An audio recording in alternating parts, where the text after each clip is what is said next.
né? Aquilo que não mexe conosco, mas que nós possamos procurar saber o que Deus quer falar conosco. O pastor Jabes, ele escreveu o livro Tu És Digno, uma leitura de Apocalipse, eu já li, posso estar recomendado, e nós temos ali fora o livro e ele está no preço de R$30, viu, meus irmãos? Não para ajudá-lo, não é isso. Eu tenho uma bronca quando alguém chega e diz assim, irmãos, compre porque eu preciso vender. Não, isso aqui vai agregar valores. E eu sei que o pastor Jabes, ele não depende disso. Ele só escreveu algo para edificação da igreja. E que você possa abrir o teu coração. Eu costumo dizer que o momento que você chegar a este lugar, viva Romanos capítulo 12. Rogo-vos, pois, irmãos, pela compaixão de Deus, que apresente o seu corpo como um sacrifício vivo, santo e agradável a Deus, que é o vosso culto racional. Que vocês tenham ciência do que vocês estão fazendo aqui. Que não seja apenas mais um local de reunir, mas um local onde Deus vai falar comigo. Vamos orar. Pai, em nome de Jesus, eu quero louvar o Teu nome, Senhor, pela alegria que o Senhor me concedeu de ter o Teu Filho aqui conosco, pastor Jabes Nogueira Filho, Pai. Pedimos que o Senhor, meu Deus, venha usá-lo e aprová-lo, Deus, e que a palavra que sair dos lábios dele, meu Deus, venha de encontro às nossas necessidades espirituais, aquelas que cada um de nós temos em particular, Deus. Que o Senhor possa ministrar ao coração do Teu Filho, para que verdadeiramente, meu Deus, ele seja o representante oficial do Senhor agora para falar ao coração da Tua igreja, Pai. Muito obrigado pela esposa dele, a Elda, Deus, que o Senhor derrame graça sobre este casal, meu Deus, em nome de Jesus. Amém.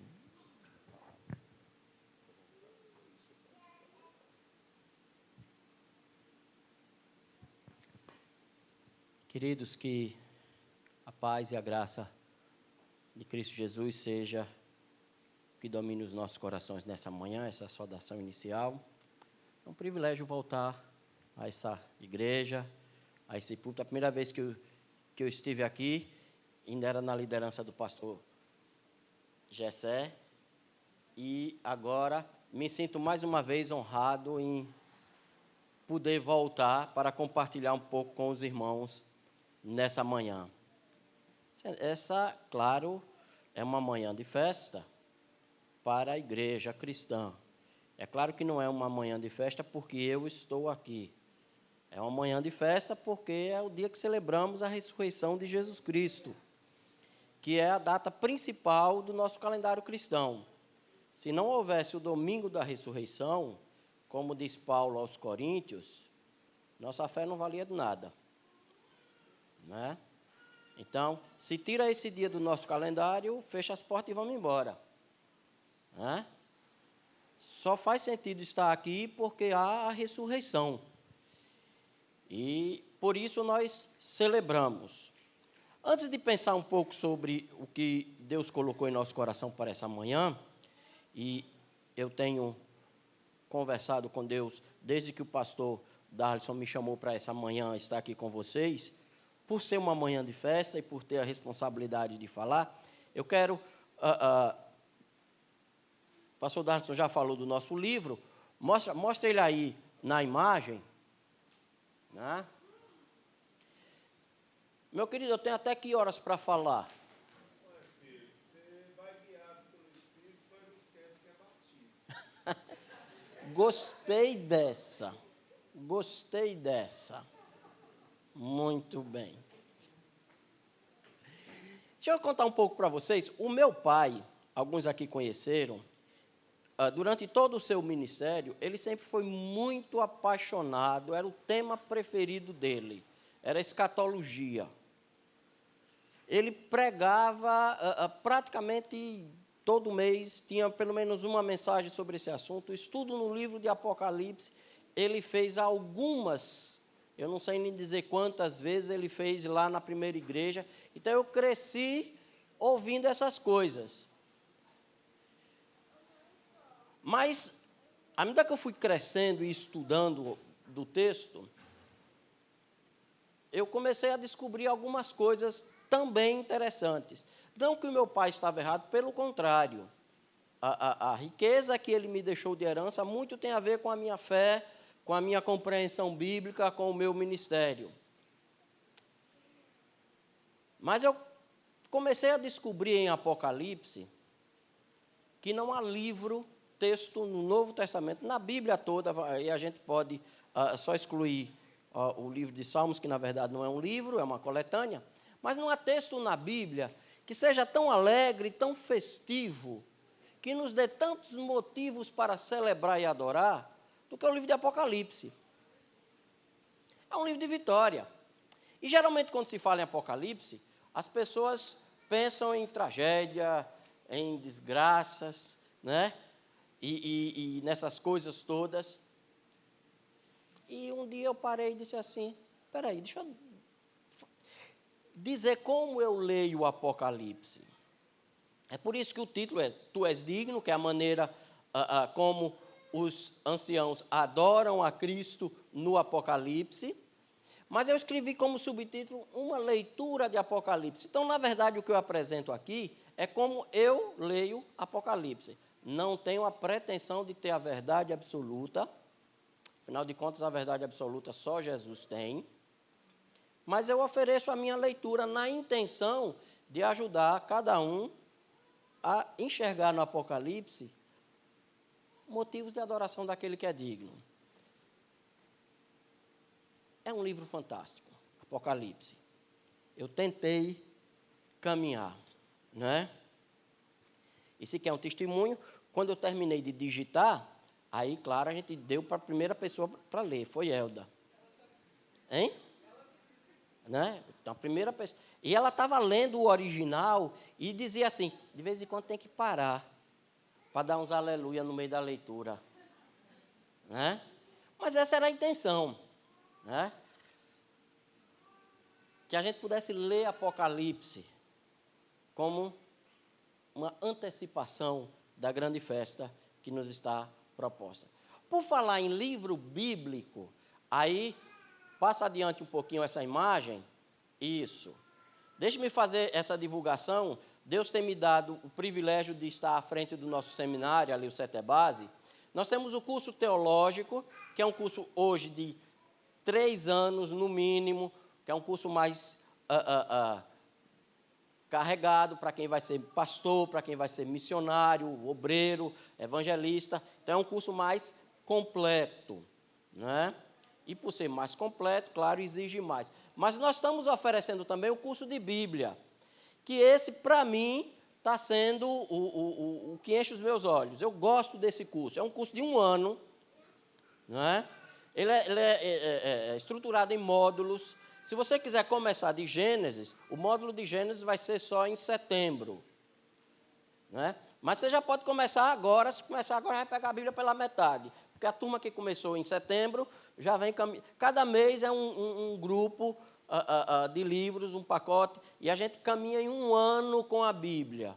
São 2 aulas semanais online e você vai estudar com profundidade, vai conhecer. Esse não é para quem vai ser pastor, é para quem vai sentar como ovelha, como leigo e quer só se aprofundar no conhecimento. E eu lhe convido, venha estudar a Bíblia conosco, né? Você vai perceber que tem muita verdade, muita beleza para você descobrir na palavra de Deus, não é?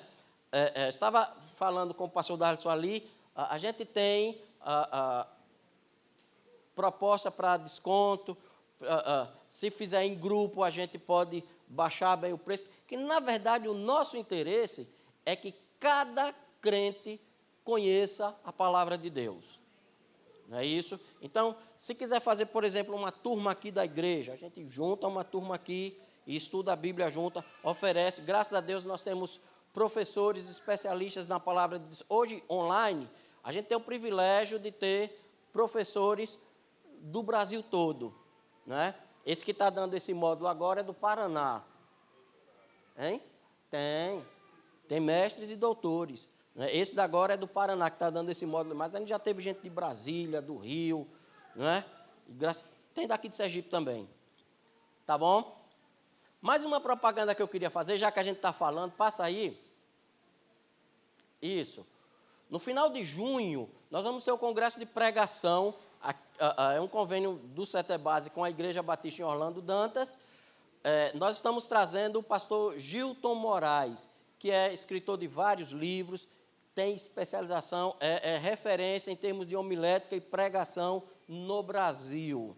Né? Nós estamos trazendo, ele vai passar um final de semana conosco aqui, e a gente está convidando todos os que querem aprender a pregar. Claro que ninguém aprende a pregar no final de semana, é óbvio, mas pelo menos você vai ter você que já prega, que já tem um pouco de prática e quer melhorar, aproveita esse final de semana, venha participar. Esse precisa se inscrever, depois eu posso passar o link da inscrição. Esse é aberto para todo mundo. Já passou? Ele é mais eficiente que eu. Né? Gostei de ver. Mas, passadas essas propagandas, né, vamos para o que realmente nos interessa, que é falar sobre esse dia de hoje. Passa aí, por favor, o dia da ressurreição.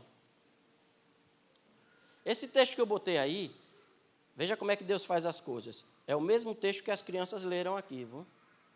Mateus 28. Eu destaquei aí só o verso 7, ela leu o texto todo, mas vamos relembrar um pouco o episódio todo, para a gente chegar aí, sobre o dia da ressurreição. Como eu disse, esse é o dia mais importante do nosso calendário cristão. Juntando as narrativas dos evangelhos, cada um conta um pedaço, né? Nós temos o seguinte quadro, a seguinte cena. Jesus, na quinta-feira, na época, claro, eles não chamavam o dia assim, mas era o quinto dia da semana, né? Ele, traído por Judas, foi preso no Getsemane, levado a julgamento, passou a madrugada sofrendo, apanhando. De manhã ele é levado à cruz, ele morre na cruz. Seus discípulos, aqueles que andaram com ele, o grupo mais perto dele, aquele grupo mais seleto, não estava lá. Pedro subiu ao Monte da Transfiguração, viu tudo aquilo, não estava lá. Os discípulos, todos eles. Filipe, que achou o pão na mão do menino e que multiplicou para alimentar uma multidão, não estava lá. Eles não estavam lá. Jesus morreu sozinho.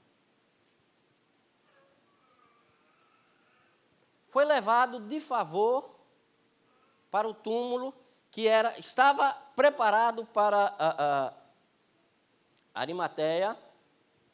Era para a família dele, Jesus não era da família dele, mas Jesus não tinha para onde ser levado. Mas aí já era a noite. No calendário dos judeus, o dia muda, diferente do nosso calendário, quando escurece. Meia-noite, ou seja, muda de sexta para sábado, quando bate meia-noite no relógio, não é assim no nosso calendário? No calendário deles, o dia muda quando escurece. Então, o dia começa de quando escurece um dia até quando escurece o outro dia. Né? Isso é como eles contam o dia. Isso é uma questão de ajeitar o calendário. Na prática, não faz muita diferença. Né? Quando Jesus é levado para o túmulo, já era noite, já tinha começado o sábado. Não poderiam ninguém tocar no morto, fazer nada. Então, todos os preparativos para o velório não puderam ser feitos. Botaram lá, quando terminasse o sábado, então voltariam para todos os rituais da morte. Aquele sábado deve ter sido horrível para aquele grupo. Você imagina? Eles passaram 3 anos caminhando com Jesus. E eles esperavam que Jesus ia fazer uma coisa diferente. Mas Jesus morreu. E eles não puderam nem sequer enterrá-lo direito. E aquele sábado foi terrível. E eu fico imaginando as mulheres, durante o sábado, preparando aqueles ungüentos, aquelas coisas, porque de madrugada, e elas foram ainda escuro, no primeiro dia da semana, assim como hoje, o sol ainda não tinha nem levantado, ainda estava escuro, elas foram ao sepulcro. E elas vinham conversando pelo caminho. Tem uma pedra enorme na frente. 2 mulheres só. Como é que a gente vai tirar aquela pedra?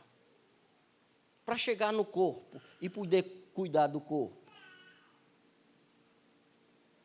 Quando elas chegam lá, a primeira surpresa, a pedra tinha sido retirada. E elas entram e não veem o corpo. Pronto. Além de tudo, ainda roubaram o corpo. Agora foi que o negócio atrapalhou de vez. E aparece um anjo. Eu não sei você, mas eu nunca vi um anjo pessoalmente com esses olhos físicos. Se eu tivesse visto um anjo, menino, o coração faltava sair pela boca. Imagina. E o anjo diz, calma, calma. Ele não está aqui.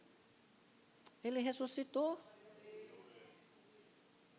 E eu tenho quase certeza que elas não estavam entendendo direito aquele negócio, estava uma coisa meio complicada na cabeça delas, que eram 2, né? Então, vem a frase, que está no verso 7. Agora vocês vão logo e digam aos discípulos, é o anjo que disse, aos discípulos dele, de Jesus, que ele ressuscitou dos mortos. Nessa simples frase, nessa simples instrução, a gente pode entender qual era o projeto que eu chamei aqui. Passa aí, por favor, o projeto que eu vou chamar de projeto pedagógico de Jesus. É claro que ele não foi traçado aqui, mas como o projeto de Jesus, como tudo de Jesus é perfeito, então eu posso perceber esse projeto em cada detalhe da sua história, até nessa frase. E eu quero fazer 4 destaques, para a gente entender. E enquanto eu faço esses 4 destaques, eu quero lhe dizer o seguinte. A gente pode pensar ele a nível individual. Então, o que eu disser nessa manhã, você pode pensar para a sua própria vida. É a sua história, é a sua maneira de se relacionar com Jesus Cristo e com a missão que Ele deu a você. Você pode pensar. Você pode pensar na sua casa, na sua família, vai caber do mesmo jeito. Você pode pensar na sua classe da escola dominical, vai caber do mesmo jeito. Porque o projeto de Jesus, vou usar aqui uma expressão, ele é concêntrico. Pode pensar na igreja, a sua igreja local, Igreja Batista Aruana. Pode pensar na igreja de Cristo como um corpo vivo que abraça toda a história e toda a terra. Como eles são concêntricos, vai caber. Como é que o Espírito Santo vai fazer isso na sua cabeça aí? Aí já não é minha parte, certo? Porque a parte do Espírito Santo é dele. Mas preste atenção que o que o anjo diz às mulheres é o seguinte. Primeira coisa que ele diz, olhe, vocês agora vão. Saiam daqui. O projeto de Jesus é um projeto em movimento. Jesus viveu enquanto esteve aqui na terra e o que mais ele fez, além daquilo que a gente já sabe, que é pregar, ensinar e tal, né? Ele caminhou. O texto bíblico diz que ele ia de cidade em cidade, de vila em vila, de aldeia em aldeia. Jesus não ficou parado. O projeto de Jesus implica em movimento. E o que o anjo diz às mulheres, você lembra o que ele tinha dito? Agora vocês saiam do lugar, vocês se mexam. Nós temos uma tendência muito grande a ficar no lugar que é bom. O pessoal chama, né? Você já deve ter ouvido essa frase por aí, né? Zona de conforto. Eu não gosto muito dessa frase. Porque às vezes o que as pessoas chamam de zona de conforto, na verdade é zona da preguiça. Porque confortável não é, você só está com preguiça de se mudar, de se mexer. Às vezes está completamente incomodado, não está confortável coisa nenhuma, mas eu ainda tenho um pão, e se eu se mexer e perder esse pão? Aí fico sem pão e sem nada. Aí Jesus disse, vai lá, saia, se arrisque, deixe a preguiça. No projeto de Jesus é preciso se mexer. Falei nesse tanto que Pedro viu Jesus, estava com Jesus lá no monte da transfiguração, e essa passagem é fantástica, é interessante, porque Pedro viu uma coisa que provavelmente nenhum de nós vai ver. Pedro teve a oportunidade de comparar o rosto histórico e físico de Jesus, e ele foi transfigurado, então Pedro viu o rosto de Jesus em glória. E Pedro faz uma coisa que provavelmente eu faria. Deus, Jesus, o negócio está tão bom aqui, deixa eu aqui, aqui é bom demais. É bom estar na presença de Deus, é bom experimentar das coisas sagradas, é bom experimentar do que Ele tem de sobrenatural e maravilhoso. Não é ruim não, é bom que se deseje, o cristão tem que desejar a presença de Deus. E Pedro então chega para Jesus e diz o seguinte, faz o seguinte, está Jesus, Moisés e Elias. Aí Pedro, essas humildades espiritual às vezes é um problema. Faz 3 tendas, uma para ti, Jesus, uma para Moisés e outra para Elias. Eu fico na chuva, não tem problema, mas me deixa aqui. Sabe o que é que Jesus disse? Pedro, você entendeu tudo errado.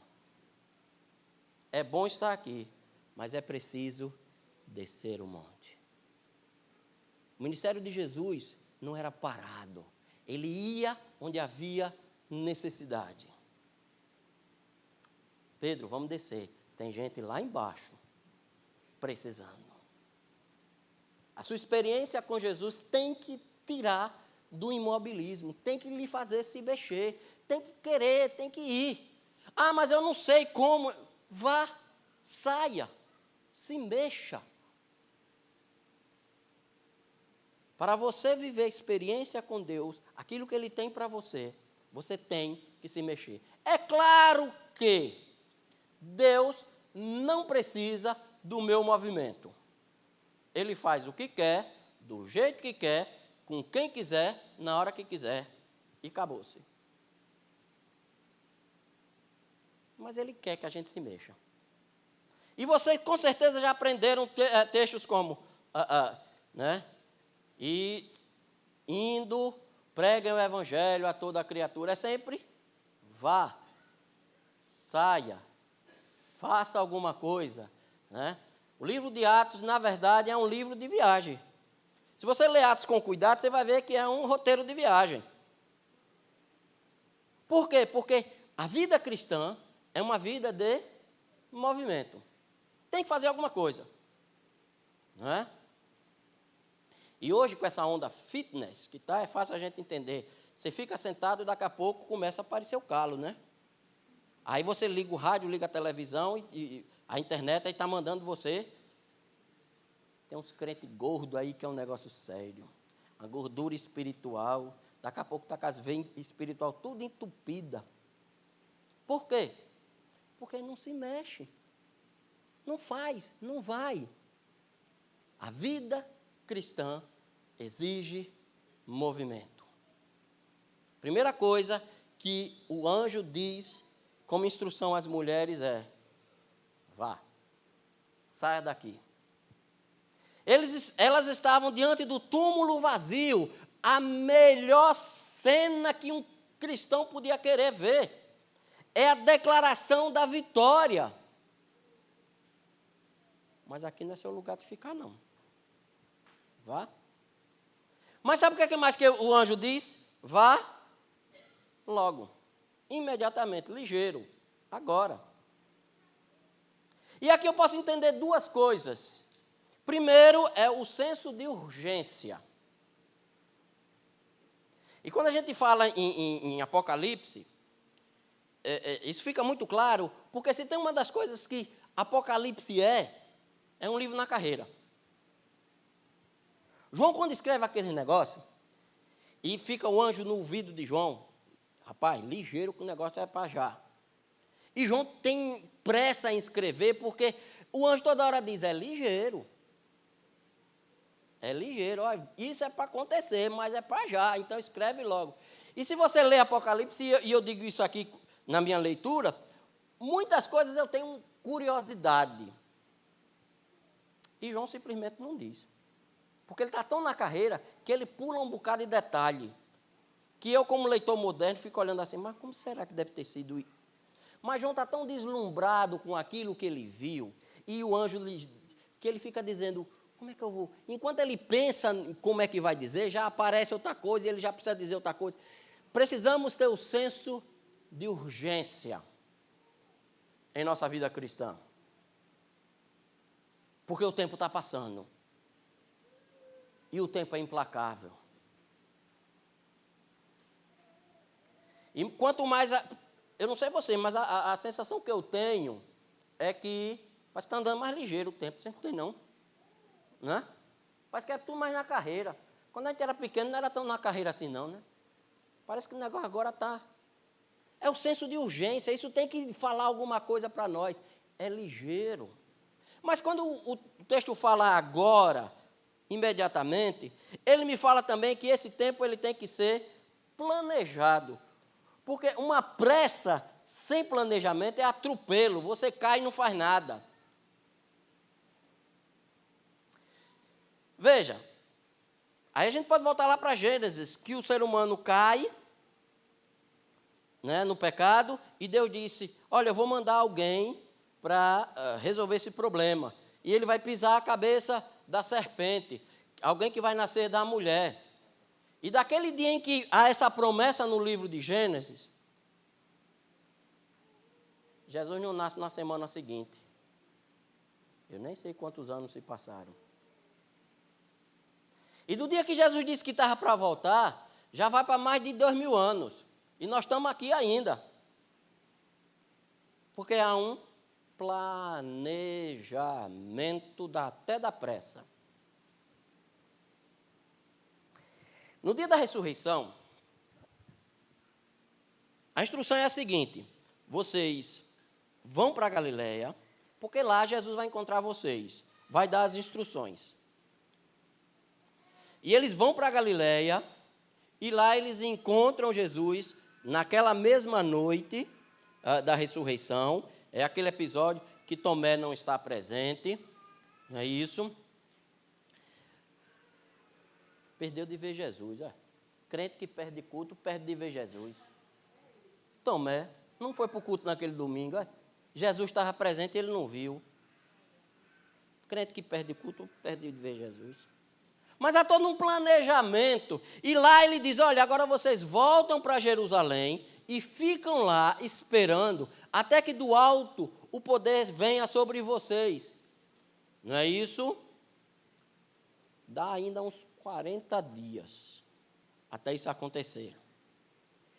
E nessa instrução, quando Jesus sobe ao céu, vocês vão ser testemunha em Jerusalém, Judéia, Samaria.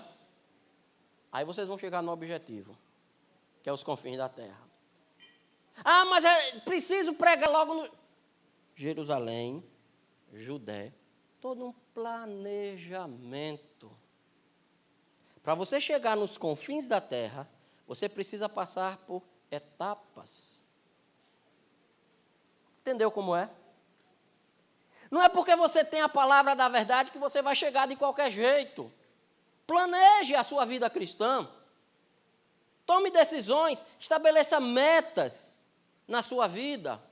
Saiba que para você chegar lá, há passos que precisam ser tomados. Mas vai demorar. É no tempo certo de Deus. Sabe aquele ditado completamente errado e absurdo?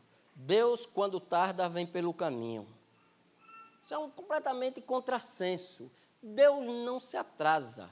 Você é que é agoniado demais. Faça o seu planejamento. Diga assim, eu sei onde quero chegar, mas para eu chegar lá, tem que vir por aqui. Para Jesus morrer na cruz, primeiro ele teve que nascer da Virgem. Isso é planejamento. Se ele não nascesse da Virgem, ele não morreria na cruz. Para ele ressuscitar e deixar o túmulo vazio, primeiro ele foi à cruz. Tudo conforme o seu projeto. Tudo de acordo com o seu plano. E o anjo diz então para as mulheres: agora, no meu plano, é hora de vocês irem lá conversar com os discípulos. Tá bom aqui? Se tá. Mas vai lá. Cada coisa no seu lugar, cada coisa no seu tempo. Vamos para frente, mostra aí. Sabe o que é que o anjo diz também? Agora vocês falem aos seus discípulos dele, de Jesus. Mas ele queria que o mundo todo conhecesse. Mas há uma prioridade. Que prioridade é essa? Os discípulos dele.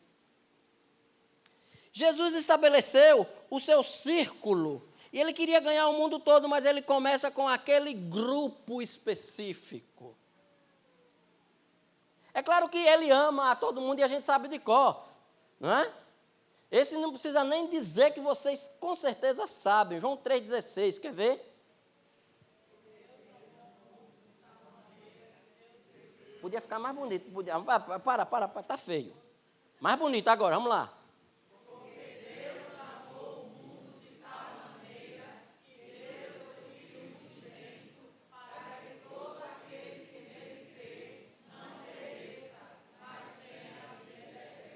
Deus amou o mundo.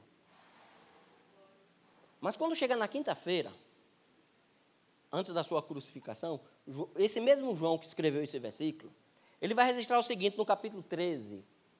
Tendo amado os seus, ele os amou até o fim.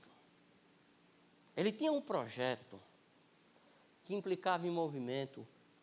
E nesse projeto estava em amar aquele grupo de uma maneira bem específica. Deus tem interesses específicos com pessoas específicas. Ele ama a todos.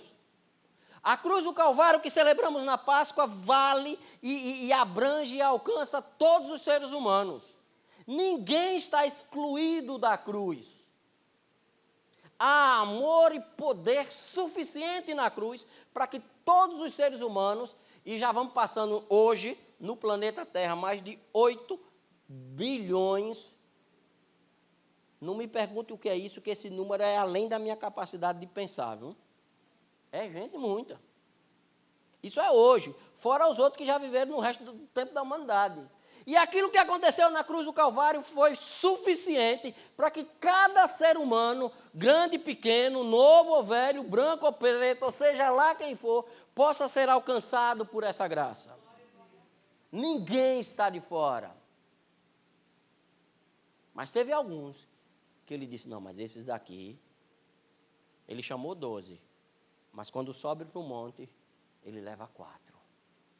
Quando ele entra para ressuscitar a filha de Jairo, ele leva 2. Deus tem projetos específicos para pessoas específicas. Deus tem um projeto para você, porque você é discípulo dele. Deus sabe o que tem para a sua vida. Então, quando você elabora o seu projeto pedagógico como o de Jesus, entenda que há pessoas diferentes, com necessidades diferentes, com passos diferentes. E aí a gente vai olhar para a vida de Jesus. E Jesus estava pregando e de repente chega aquela meninada assim, né? Os mais velhos, tem uns mais velhos que sempre é mais rabugento, mais chato que os outros, né? Aí, tira esses meninos daqui, tá só dando trabalho. Uma conversa, e corre, não respeita, não tem. Jesus, pá, deixa eles aqui. Deixa a Joana aqui. Porque é dela o reino de Deus. Entendeu como é? Deixa ela aqui, é dela o reino de Deus. Ah, mas ela está perguntando pelo peru. Deixa. É assim que funciona. Jesus tem planos específicos para as crianças, porque elas não pensam como gente grande e não queira fazer isso porque não vai dar certo. Tem que entender elas como elas são, porque Jesus as ama sendo crianças. E a gente erra muito quando quer fazer de crianças adultinho pequenininho, não funciona. Deixa elas serem crianças, foi assim que Jesus as amou. E diz que é delas o reino de Deus.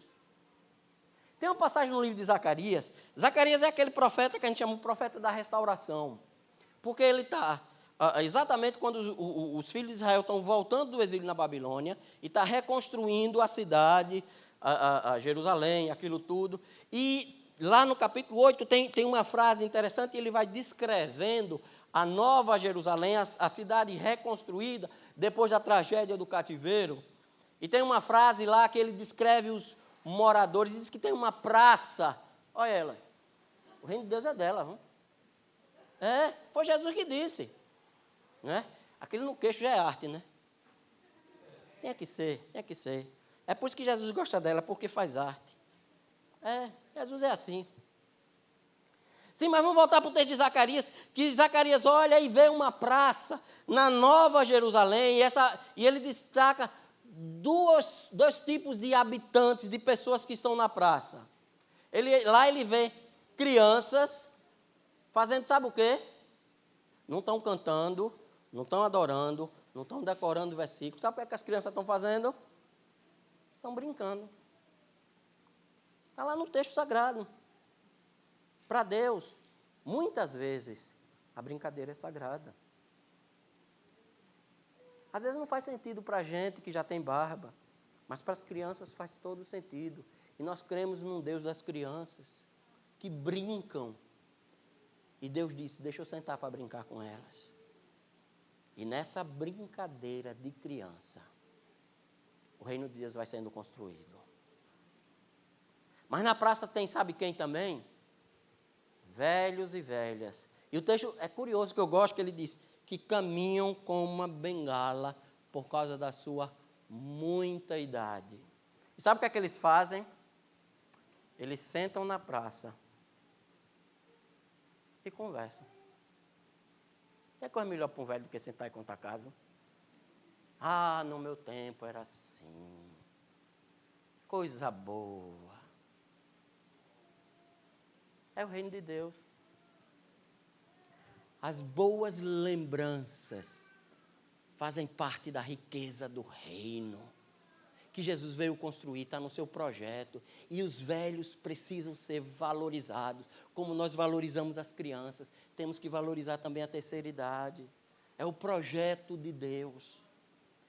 Esse povo não pode ser esquecido. Ah, mas vamos fazer aqui um culto para a juventude. E faz o que com os velhos? Não, deixa eles aí. Está errado. Os cabelos brancos, a Bíblia diz que são bênçãos de Deus. E quando você pinta o seu, você perde um pouco da bênção, né? Isso sou eu que digo, não está no texto não. Depois vai brigar comigo porque pintou o cabelo. Está no texto não. O texto já diz que os cabelos brancos são bênção. Mas é claro, quando você chega a ter cabelos brancos, é porque os anos já se passaram, as bênçãos já ficaram. Conte. E a gente canta, né? Conta as bênçãos, conta quantas são. Hás de ver surpresa. Quanto Deus já fez. No projeto de Deus, dos seus discípulos, tem que ter lugar para quem conta a história daquele tempo.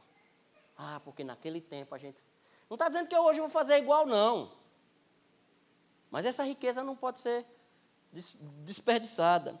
Quando Jesus está na cruz, tem uma passagem interessante que mostra como é que Jesus pensa sobre a terceira idade. E eu gosto de citar esse texto porque Jesus foi abandonado por todo mundo. Mas Maria, sua mãe, estava lá. E se você pensar bem, quem era Maria? Maria era uma viúva, já não tão nova, porque José já tinha morrido, não é isso?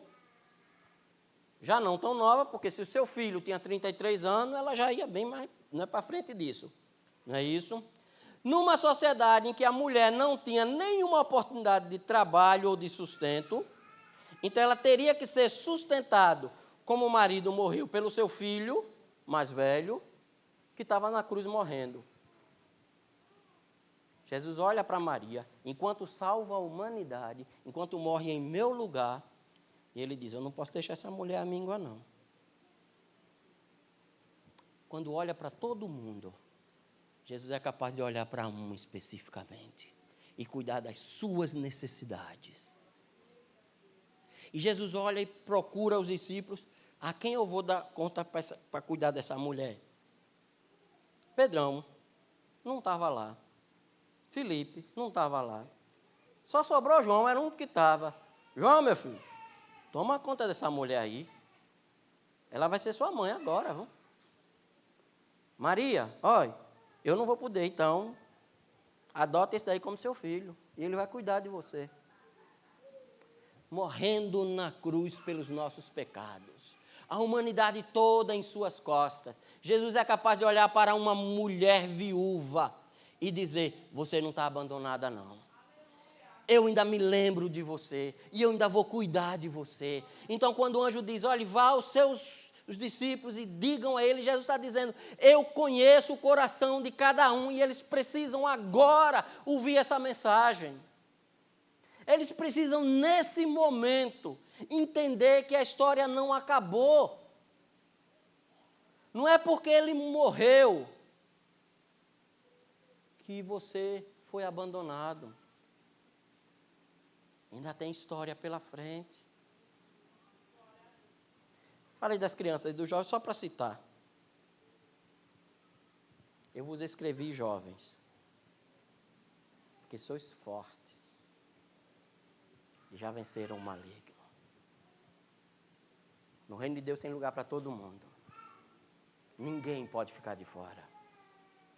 E eu costumo dizer que preconceito, qualquer que seja ele, é pecado. Quando você se planeja, você tem que saber qual é o ponto principal. É claro que há outros pontos que você precisa pensar e como chegar, mas você não pode perder de vista qual é o ponto principal da sua fé. E qual é o ponto principal da nossa fé cristã? Jesus ressuscitou.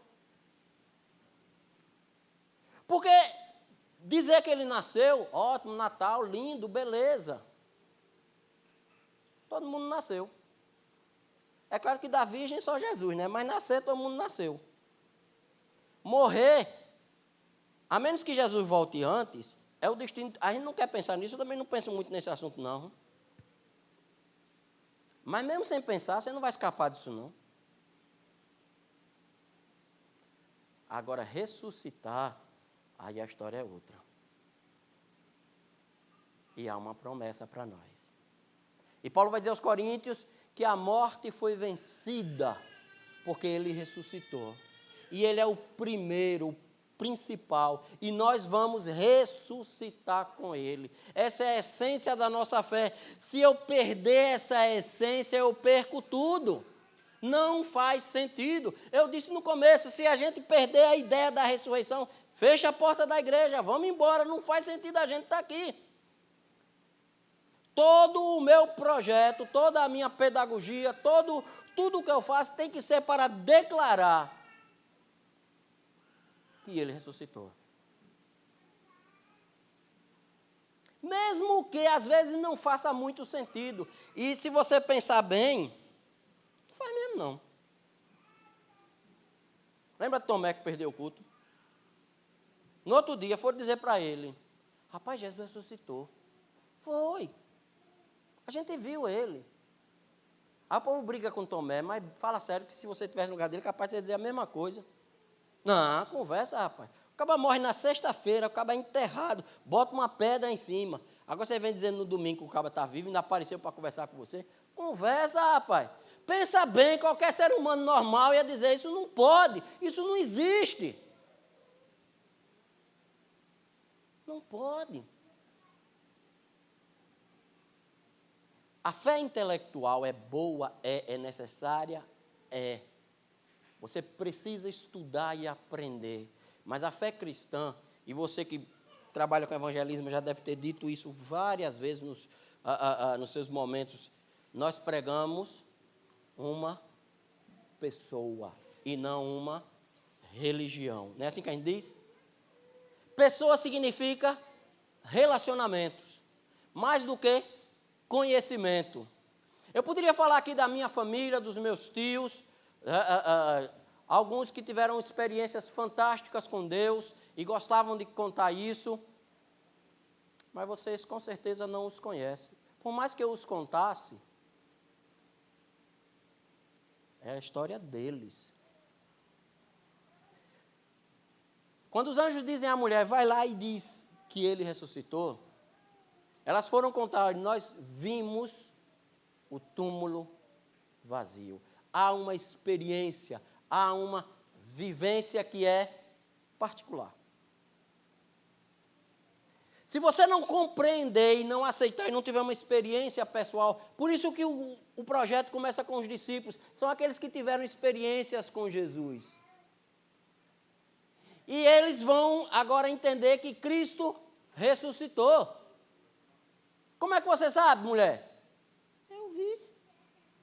Ninguém me contou. Como é que você sabe que Deus pode fazer isso? Eu vi. Aconteceu comigo. É a minha história. Precisamos ter experiências com Cristo.